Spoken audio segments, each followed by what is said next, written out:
comenzar a ver un tema, como se llama las neumopatías, neumonías, clasificación de parte de ellas.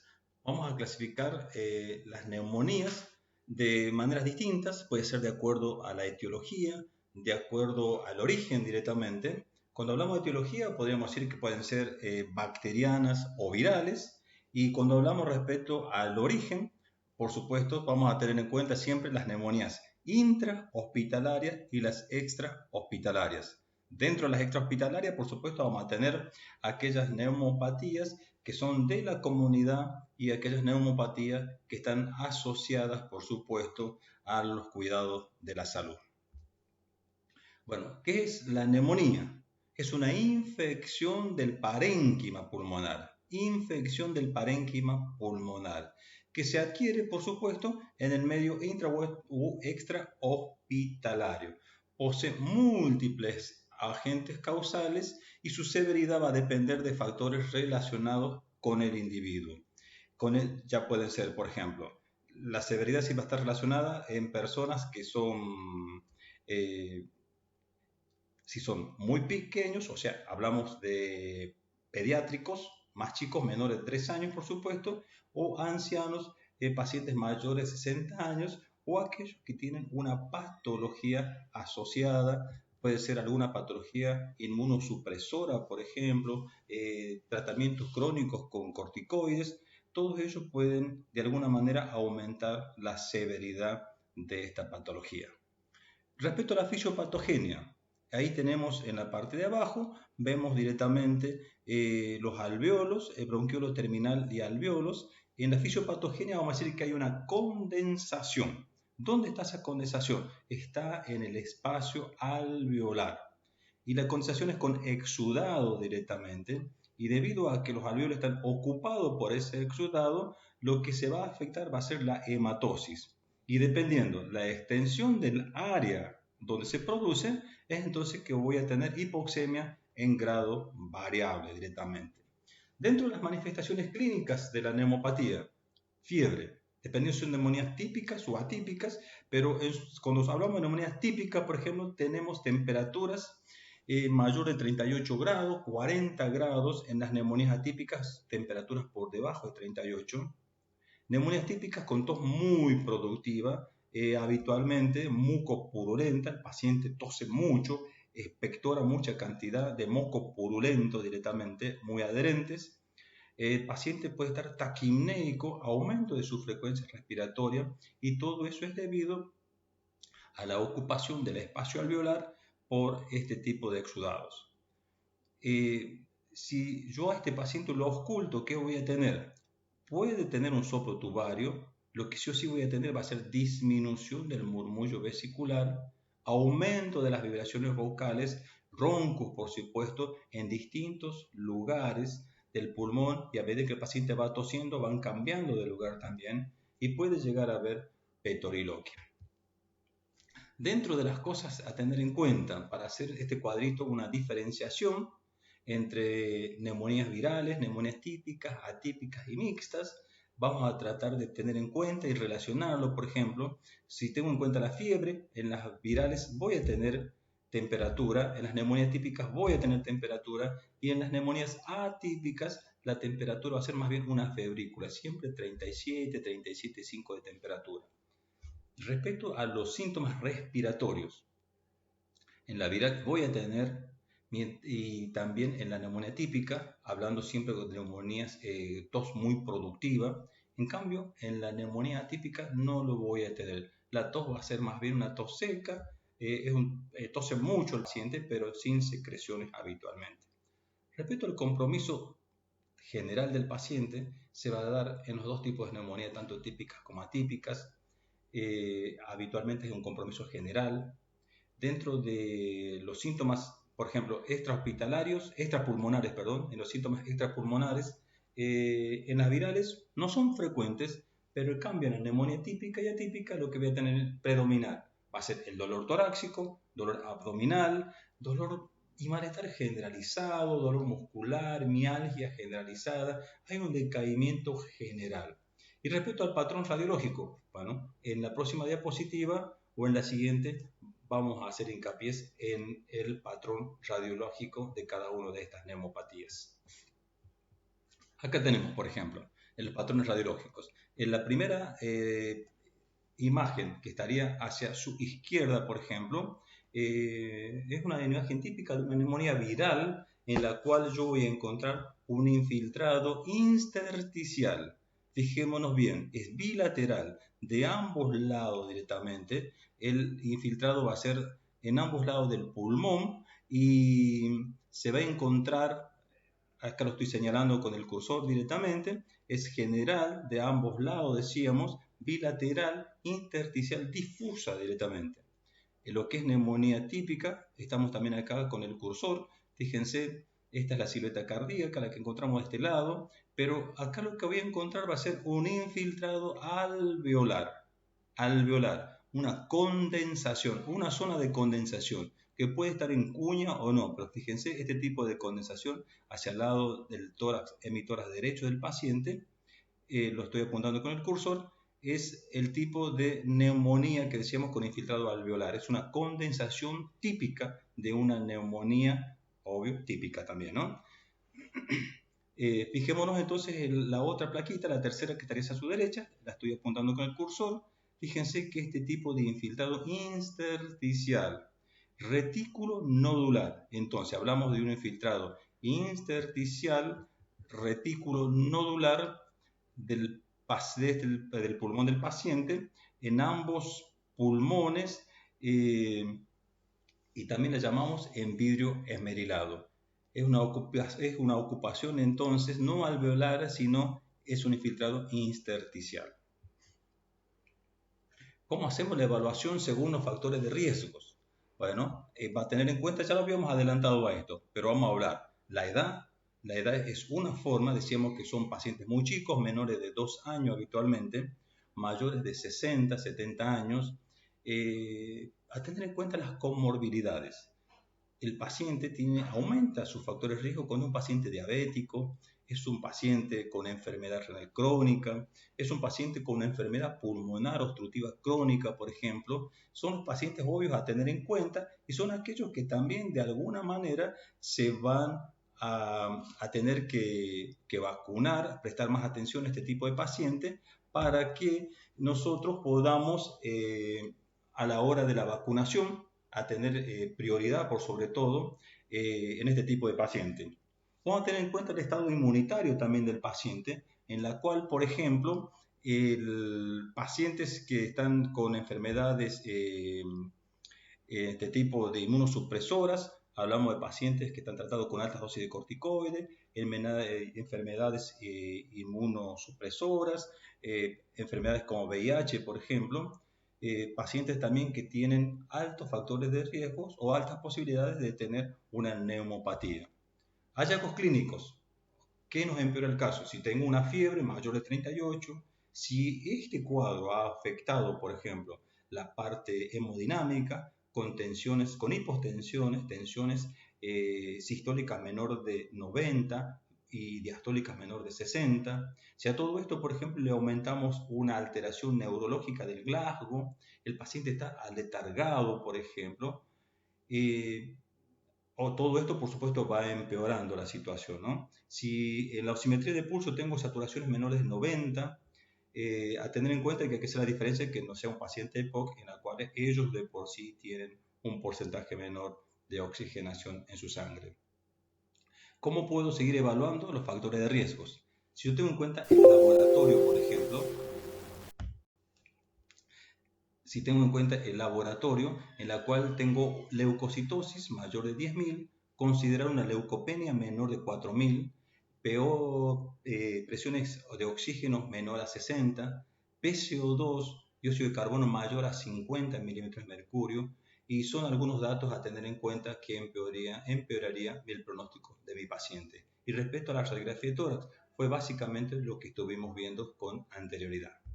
Bueno, lo que respecta al diagnóstico, entonces vamos a tener que tener en cuenta el realizar una buena anamnesis, como veníamos diciendo, En la cual al paciente tengo que hacerle preguntas de antecedentes personales patológicos, de patologías previas que posee, de tipo de tratamiento que esté realizando, bueno, y hacer un muy buen examen físico, por supuesto, ¿no?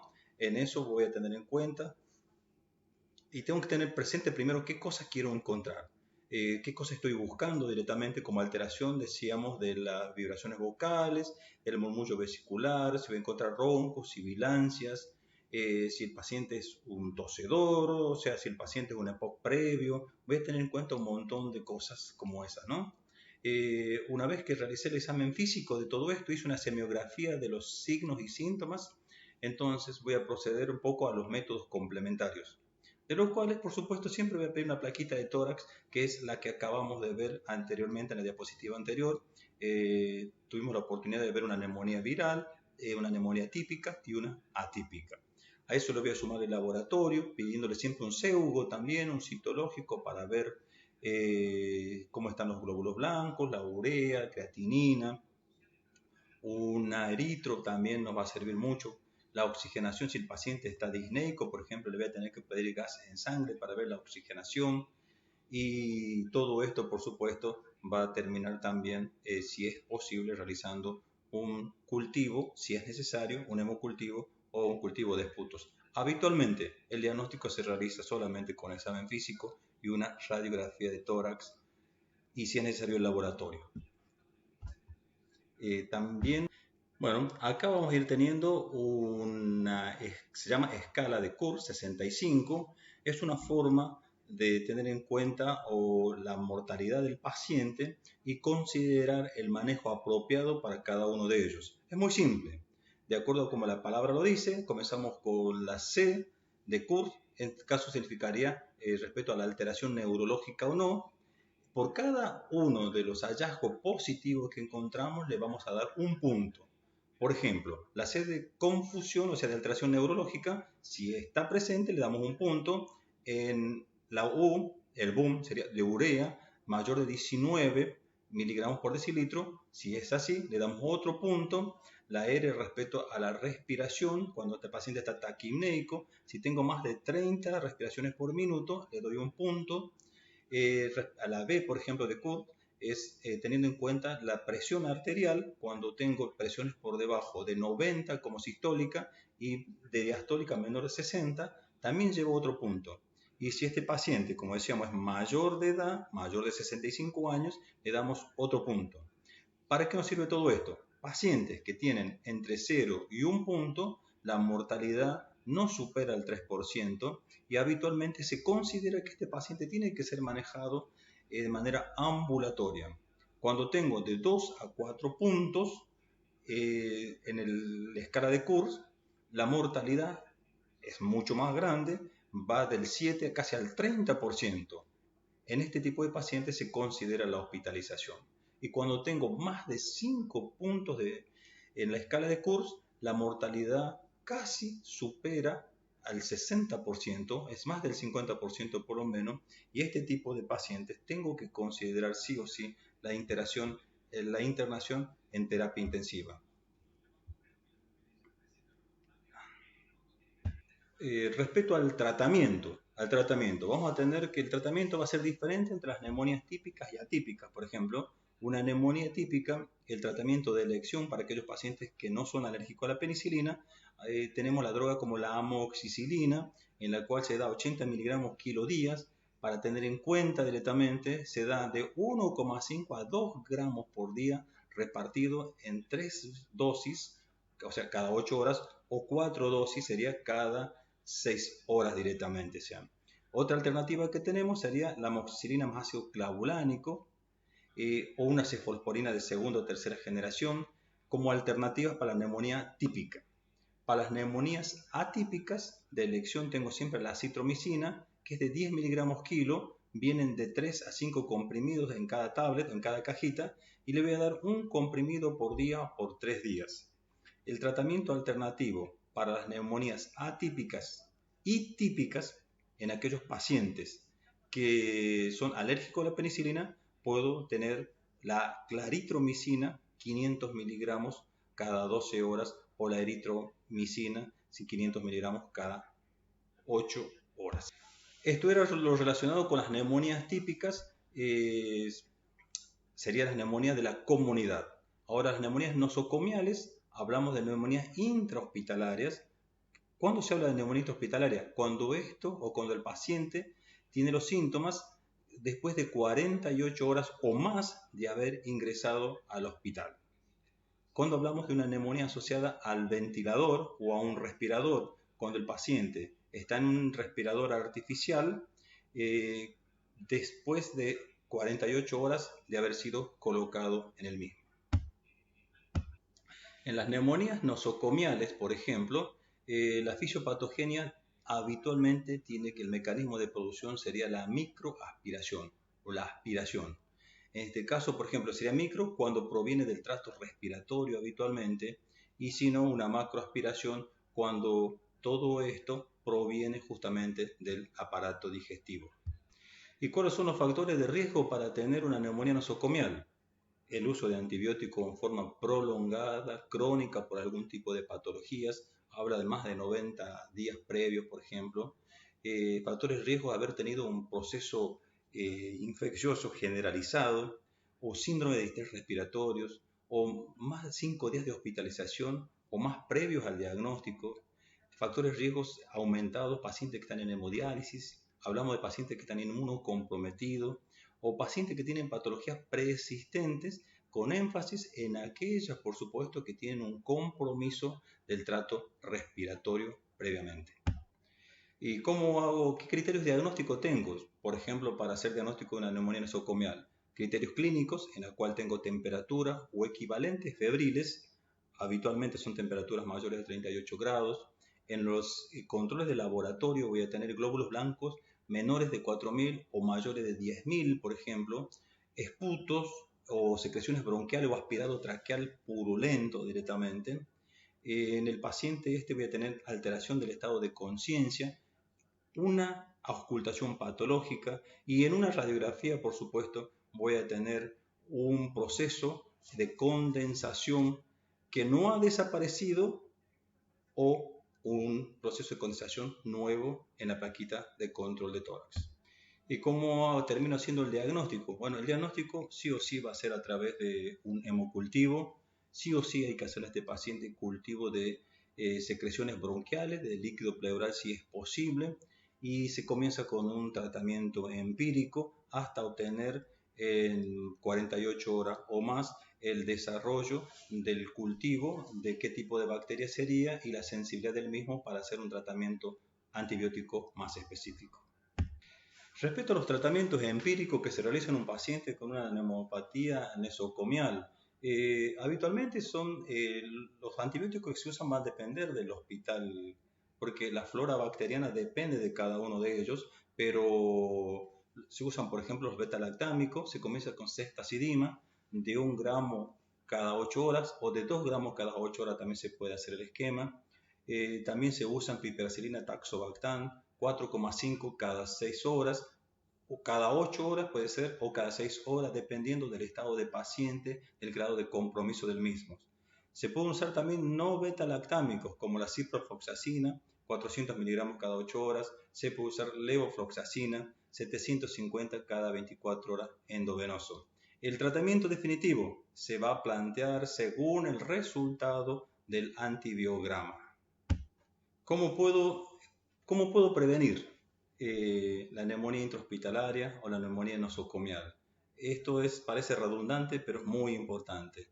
Con el simple hecho de la persona que va a asistir al paciente, de lavarse las manos de manera cada vez que va a atender al paciente, yo creo que es muy importante porque evita la contaminación con gérmenes a este paciente que ya por estar internado puede estar inmunosuprimido. Entonces el lavado de manos es muy importante. Disminución del riesgo de aspiración a través de la colocación de una sonda nasogástrica, también eso es importante. Acá se ve en esta diapositiva. También la higiene oral, si el paciente está con un tubo endotraqueal o no, la higiene oral de dientes, lenguas, para poder sacar todas las bacterias que están ahí. Es importante si el paciente está en un respirador que haya un destete precoz, o sea, sacarlo del respirador lo antes posible para evitar que este paciente se siga contaminando con las bacterias propias del hospital directamente. Y mientras el paciente esté en respirador, tiene que haber una aspiración reglada de las secreciones. Y si es necesario, una aspiración cerrada directamente para que el paciente no sea sobreinfectado. Antes de terminar esta pequeña clase, ¿qué cosas podemos recordar? Anualmente el paciente tiene que ser vacunado con vacunas antigripales. ¿Cuál es el motivo? Para evitar de esta manera una complicación y terminar con un proceso de neumonía. Las vacunas antigripales se colocan anualmente y por sobre todo a pacientes pediátricos, decíamos menores de 2 o 3 años, y pacientes mayores de 60, 65 años en adelante. Eso sería de manera anual y cada 5 años se pueden usar las vacunas antineumocóxicas. Tenemos PCV13, PPSV23. Eso va a quedar a criterio del médico que está atendiendo al paciente, del seguimiento que se realice con ese paciente también. Bueno, y como íbamos diciendo, lo que acabamos de hacer es un resumen de neumopatía.